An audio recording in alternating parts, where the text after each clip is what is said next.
আসসালামু আলাইকুম। কেমন আছেন আপনারা? নাদিরাস কিচেনে আপনাদের সকলকে জানাই স্বাগত। আজকে এসেছি আবারও একটি নতুন ভিডিও নিয়ে। আজকে বানাবো কাঁচা আমের পুডিং। এই গরমের মধ্যে ঠান্ডা ঠান্ডা পুডিং কার না ভালো লাগে, তো কিভাবে বাড়িতেই সহজ পদ্ধতিতে বানিয়ে নিতে পারবেন সেটাই আজকে আপনাদের দেখাবো। তো চলুন শুরু করি। এখানে আমি একটি কাঁচা আম নিয়েছি আর নিয়েছি হাফ লিটার লিকুইড দুধ। প্রথমেই আমগুলিকে টুকরো করে কেটে নেব। দেখুন আমগুলিকে কেটে নিয়েছি। গ্যাসের ওপরে একটি কড়াই বসিয়ে দিয়েছি। কড়াইয়ের মধ্যে দিয়ে দেবো 1 কাপ জল। জলের মধ্যে আমগুলিকে দিয়ে দেবো, তারপর 5 থেকে 6 মিনিট সেদ্ধ করে নিতে হবে, অবশ্যই মিডিয়াম হিটে। মাঝে একবার চেক করে নিয়েছি। 6 মিনিট পর দেখুন আমগুলি খুব ভালো করে সেদ্ধ হয়ে গেছে। আমি গ্যাস থেকে নামিয়ে নিয়েছি। ঠান্ডা করে এটি মিক্সার জারের মধ্যে নিয়ে নিচ্ছি ব্লেন্ড করার জন্য। দেখুন ব্লেন্ড করে নিয়েছি। এবার কড়াইয়ের মধ্যে আমের পাল্প দিয়ে দিলাম। দিয়ে দিচ্ছি 1 কাপ জল। 1/4 কাপ চিনি দিয়ে দিচ্ছি।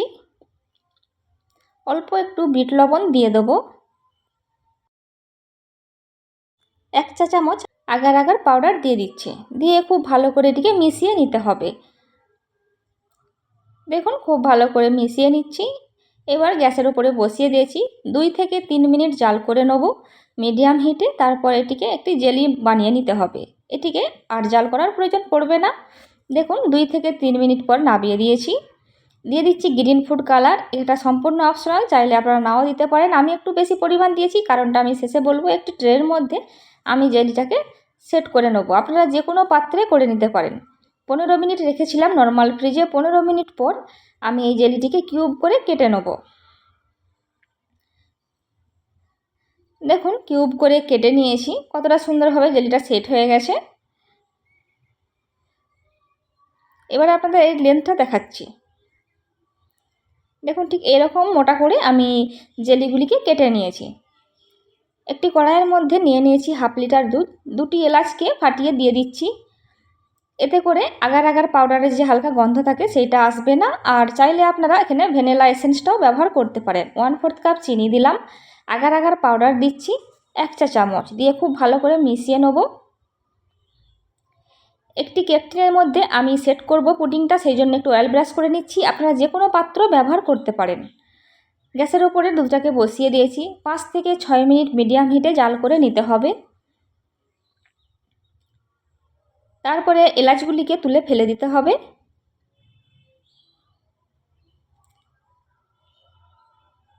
6 মিনিট মতো আমি জাল করে নিয়েছি। এইবার কেক টিনের মধ্যে দিয়ে দিচ্ছি জেলিগুলিকে। দুধটা গ্যাস থেকে নামিয়েই ডাইরেক্ট জেলির মধ্যে দিয়ে দেবো। দেখুন কতটা সুন্দর দুধের মধ্যে কালার ছেড়ে এসেছে, কারণ আমি জেলির মধ্যে একটু বেশি পরিমাণ কালার দিয়েছিলাম। সেই কালারটি দুধের মধ্যে এসেছে। এতে করে দেখতে বেশ সুন্দর লাগছে। 3 মিনিট মতো ঠান্ডা করে নিয়েছিলাম। তারপর জেলিগুলিকে একটু উল্টে পাল্টে দিচ্ছি। এতে করে পুরো পুডিংয়ের মধ্যে জেলিটা ছড়িয়ে যাবে। ফ্রিজে রাখছি। নর্মাল ফ্রিজে রাখতে হবে 3 ঘন্টা। 3 ঘন্টা পর আপনাদের দেখাচ্ছি। 3 ঘন্টা পর স্প্যাচুলা বা ছুরি দিয়ে 4-5টা আগে ছাড়িয়ে নিতে হবে।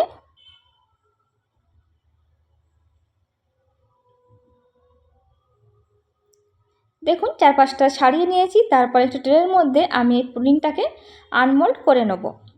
কীভাবে করছি সেটা আপনারা একটু দেখে নিন।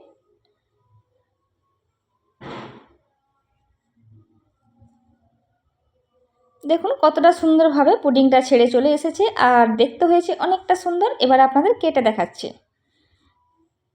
দেখুন ভেতরটা কতটা সুন্দর হয়েছে। খেতেও হয়েছিল অনেকটা মজার। আর এই পুডিংটা খুবই সফট হয়। তো যদি আমার রেসিপি আপনাদের ভালো লেগে থাকে অবশ্যই একটি লাইক দেবেন। আর বাড়িতে অবশ্যই একবার হলেও বানাবেন। তারপর আমাকে কমেন্ট করে জানাবেন আপনাদের এই রেসিপিটি কেমন লেগেছে। আরও নিত্য নতুন ভিডিও পেতে আমার চ্যানেলটি সাবস্ক্রাইব করে পাশে থাকার অনুরোধ রইল। যদি সম্ভব হয় আমার রেসিপিগুলি আত্মীয় পরিজনদের মধ্যে শেয়ার করে দেবেন। অবশ্যই আমার ভিডিওগুলি দেখবেন। বাড়িতে অবশ্যই বানাবেন। আর ভালো থাকবেন সবাই, আমাদের দোয়া করবেন। আর যদি আরও কোনো নতুন রেসিপি দেখার ইচ্ছে থাকে সেটা আমাকে কমেন্ট করে জানাবেন। আমি আপনাদের অবশ্যই বানিয়ে দেখাবো। খোদা হাফেজ।